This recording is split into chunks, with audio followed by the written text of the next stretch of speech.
We've got a trade to break down. The Falcons have gone out and got a wide receiver. I knew Terry Fontenot listened to the show because we have been talking about this for months, and Atlanta went out and got Van Jefferson from the LA Rams. So we're going to break down this trade, go through all the comps and all that good stuff.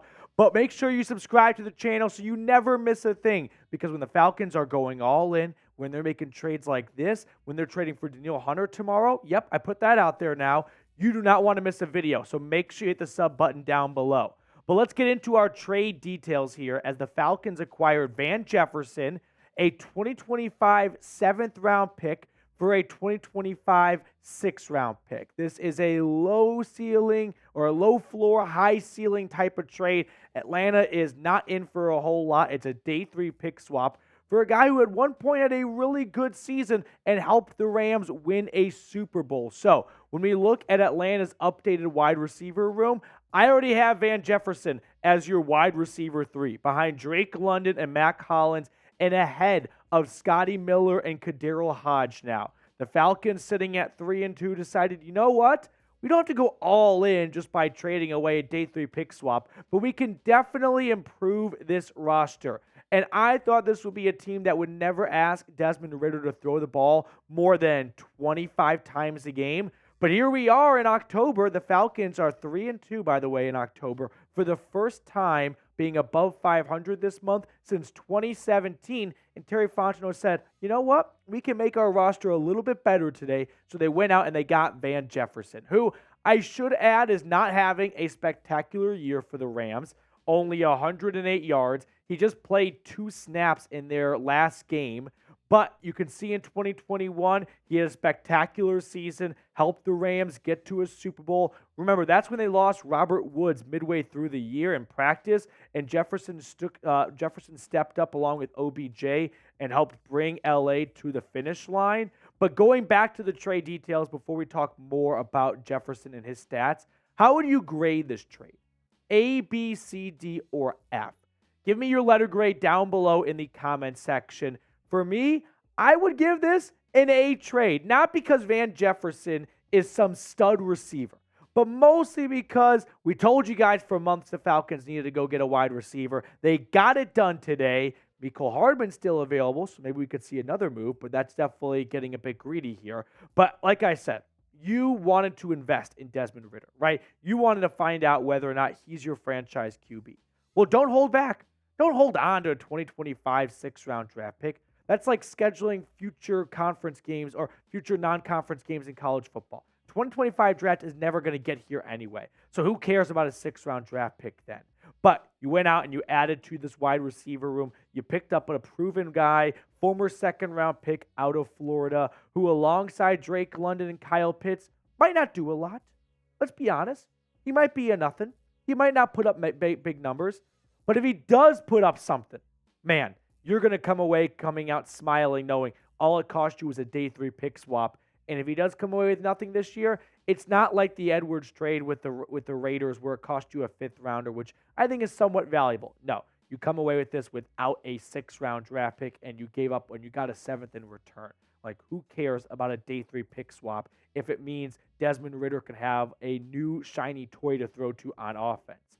Now, before we get to the rest of my analysis on this trade, support for today's show is coming from Prize Picks. Prize Picks is a daily fantasy sports app where all you have to do is pick more or less for 2 to 6 player stat projections, and you can win up to 25 times your money on any entry. Prize Picks is super simple and user-friendly. I spend 1 to 2 minutes on the app every Sunday morning making my selections. And you guys can see that I'm going with just a twofer for the people. I'm taking more on Bijan Robinson rushing yards at 78.5. And I'm also taking more on Drake London receiving yards at 44.5. London went off for 70 yards. Bijan was pretty well contained, I'd say, by the Houston Texans. Commanders got a good defense, although they have given up a lot of points. So give me more on both of those players. Go to prizepicks.com/CLNS and use code CLNS for a first deposit match up to $100. The link for that is in the comments and description of today's video. Prize Picks, daily fantasy sports made easy. I want to zero in now on the 2021 season for Van Jefferson because this is why Atlanta traded for him. These numbers alone, right? 802 yards, 6 touchdowns, and 50 receptions, not even as the second target for the Rams, right? That's wide receiver 3 numbers, working behind Cooper Kupp, working behind Robert Woods, and then working behind Odell Beckham Jr.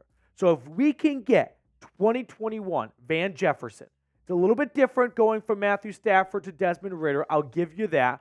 But if you can get even 90% of those numbers as your wide receiver 3, you're going to be really happy with yourself.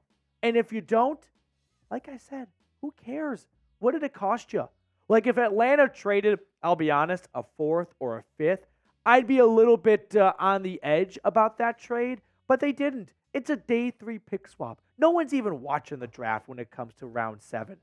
Round 6, yeah, maybe you could find a rotational defensive lineman, but go look at previous Falcons drafts and come back to me with a long list of beautiful day 3 picks they've had.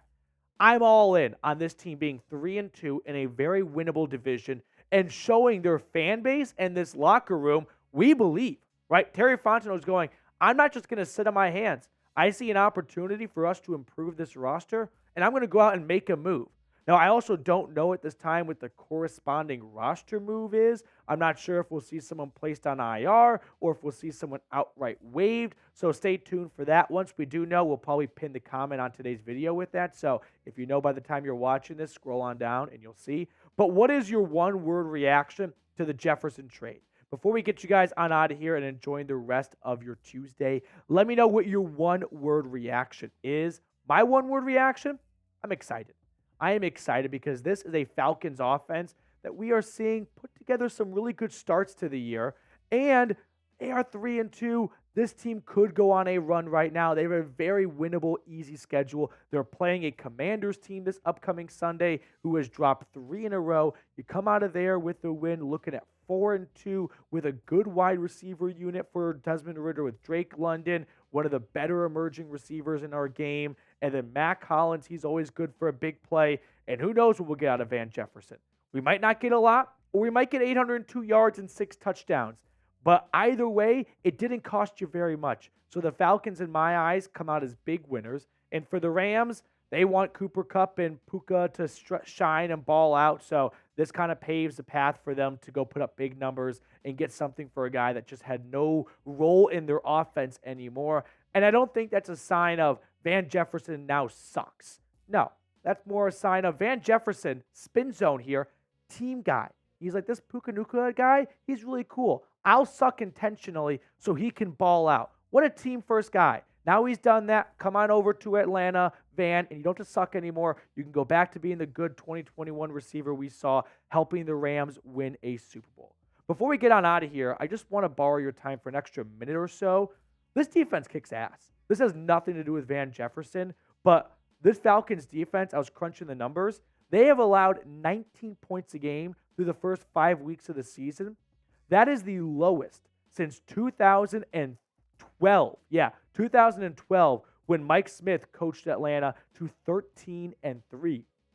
Atlanta has also only allowed 25 points a game or less for 13 straight games at this point, which ties the 49ers record from 10 or so years ago. So shout out to Ryan Nielsen. His defense is balling out. Hopefully this move can help the offense and get some good complementary football going, because there is nothing that I feel could divide a locker room more than when the defense is balling out, kicking ass, and the offense can't score 2 touchdowns to win a game 14-13. So it's great to see Atlanta make some moves on the offensive side of the football, an investment for the rest of the season to hopefully go out and win the NFC South.